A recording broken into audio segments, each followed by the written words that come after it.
celui qui est chanceux aujourd'hui, c'est Mamadou Fall, un jeune panafricaniste sénégalais qui réside bien sûr à Dakar. C'est sa question qu'on a sélectionnée. Elle s'affiche à l'écran là. Sa question a deux volets. Alors il demande, quelle est, Monsieur le Président, votre vision du panafricanisme? En quoi le panafricanisme est-il la solution pour le développement de l'Afrique? Merci. Vous savez, la première version du panafricanisme, écrite par Kwame Nkrumah, Africa must unite.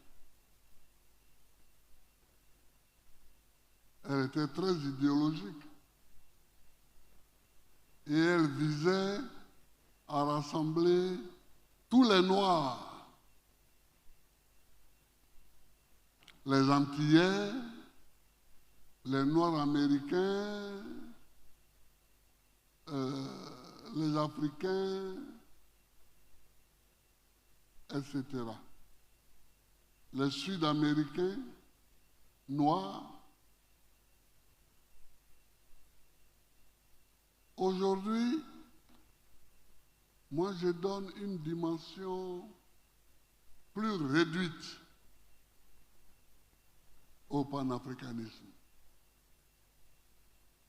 Et je me limite à la donnée étymologique du mot pan, qui veut dire tout, Africa, toute l'Afrique.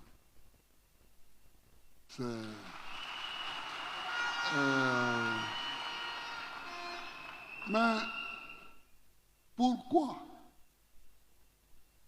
Pourquoi? Vous savez, la Côte d'Ivoire produit le cacao. Le cacao a été découvert en Colombie, puis il est passé au Brésil. Du Brésil, il est venu en Gold Coast. Et les Agnis de Côte d'Ivoire ont pris le cacao en Gold Coast. C'était leur cousin. Et ils l'ont emmené en Côte d'Ivoire.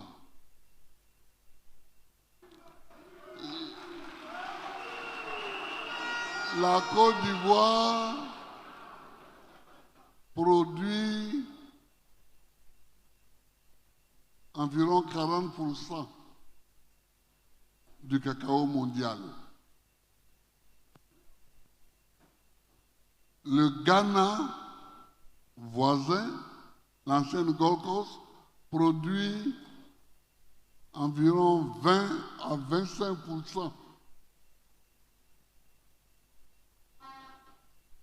du cacao. Nous deux, ça nous fait 60% du cacao. Plus le Cameroun de John Frundi, etc. Si tous les pays africains producteurs de cacao pan-africains se mettent ensemble, nous pouvons imposer un prix de vente. Nous pouvons imposer un prix de vente. Alors qu'en ce moment-ci, c'est un prix d'achat qui nous a imposé.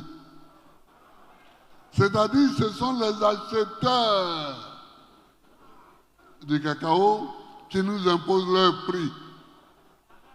Moi, je souhaite que nous, les producteurs, nous imposions un prix de vente. Tel est mon objectif. Tel est mon objectif. Alors, mais il n'y a pas que le cacao. il y a le pétrole, il y a le gaz, il y a l'EVA, il y a tout, il y a tout, il y a tout. Il y a tout. Si les pays africains se mettent ensemble,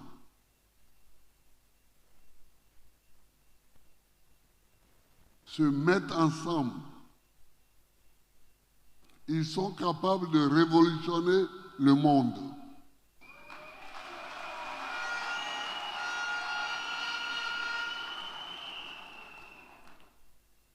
Mon passage à l'université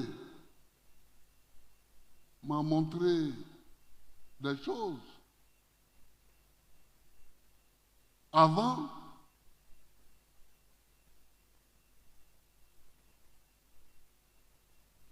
les universitaires, pour changer de grade, il faut passer d'assistant à maître assistant, de maître assistant à maître de conférence, de maître de conférence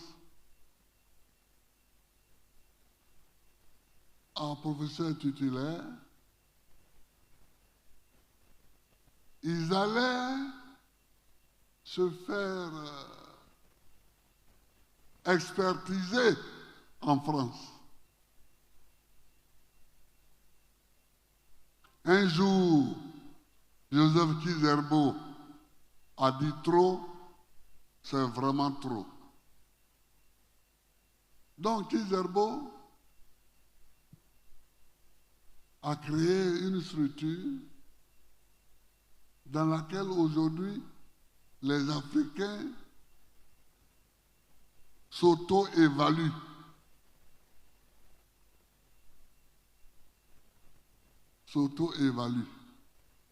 Et cette auto-évaluation fait que les Africains n'ont plus besoin d'aller en France pour changer de grade.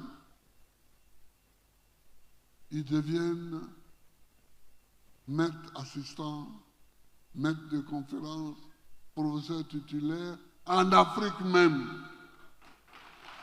En Afrique même. Et dès l'instant où c'est l'Afrique même et que le contenu de l'Afrique est un contenu costaud au niveau de la connaissance, tous les autres continents reconnaissent cela.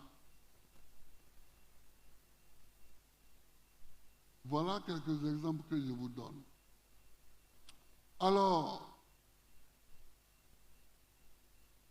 on nous a imposé au moment de la colonisation des cultures complémentaires et non concurrentielles. C'est le terme savant qui avait été utilisé. Par exemple, dans l'Afrique de l'Ouest, le Bénin, le Dahomey à l'époque, produisait le palmier à huile. La Côte d'Ivoire, le café et le cacao. La Guinée, la banane dite Conakry, parce qu'elle venait du port de Conakry.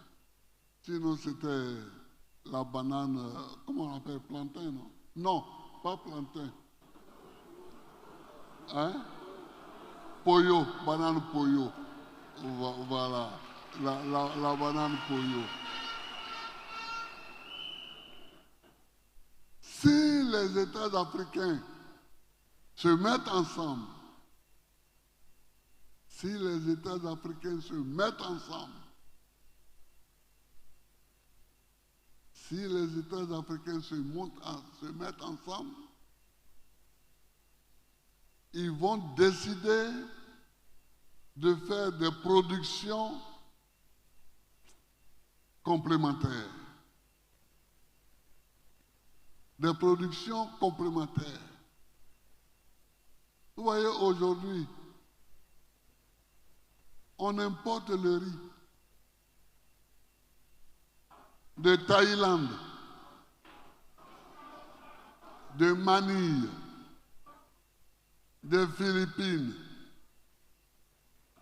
alors que ici même en Côte d'Ivoire, le nord de la Côte d'Ivoire, le sud du Burkina, le barak de Sassandeng au Mali, etc., c'est des grands espaces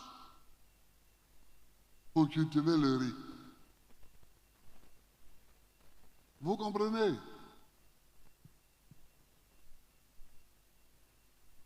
Le panafricanisme. Le panafricanisme. Moi,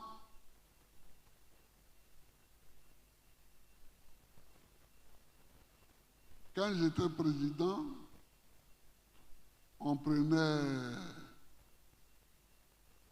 achetait le pétrole brut au Nigeria que la cire transformait. Mais il y en a qui allaient jusqu'au Venezuela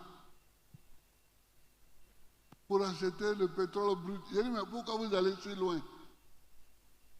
Ici au Nigeria, là, il y a le pétrole. En Angola, là, il y a le pétrole. Maintenant au Ghana, il y a du pétrole aussi. Pourquoi au Cameroun, il y a du pétrole? Pourquoi au Congo, il y a du pétrole? Pourquoi aller jusqu'au Venezuela? Mais ce n'est pas eux. C'est parce que les chefs d'État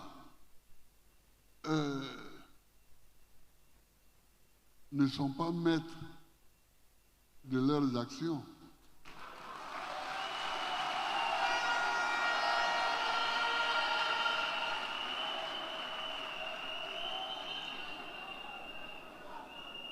Vous comprenez? Donc,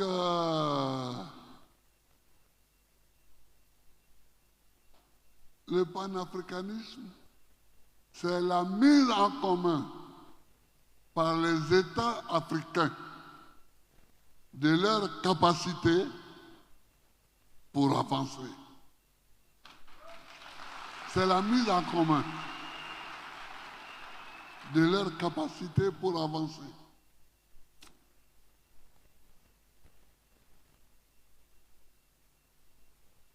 Vous comprenez?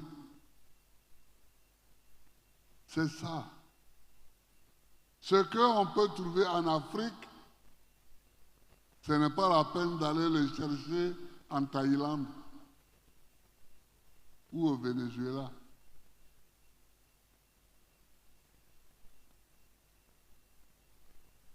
Ce qu'on peut trouver dans un pays voisin, mais achète-le dans un pays voisin. Ne serait-ce que le transport te reviendra moins cher.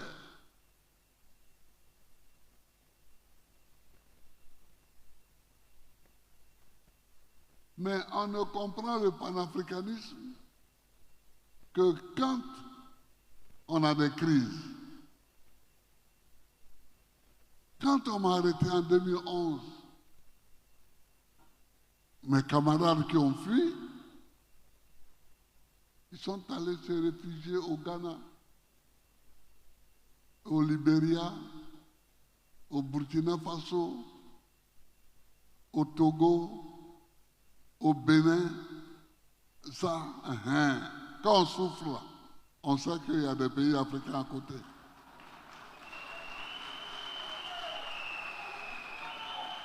Mais quand on ne souffre pas, non, on s'en va très loin. C'est ça que je veux supprimer. C'est ça que je veux supprimer. Et les produits de nos industries peuvent être vendus dans les autres pays africains. Nous qui produisons du cacao, si nous fabriquons du chocolat, on peut le vendre au Burkina, au Mali, partout. Voilà ce que je voulais vous dire sur ce point.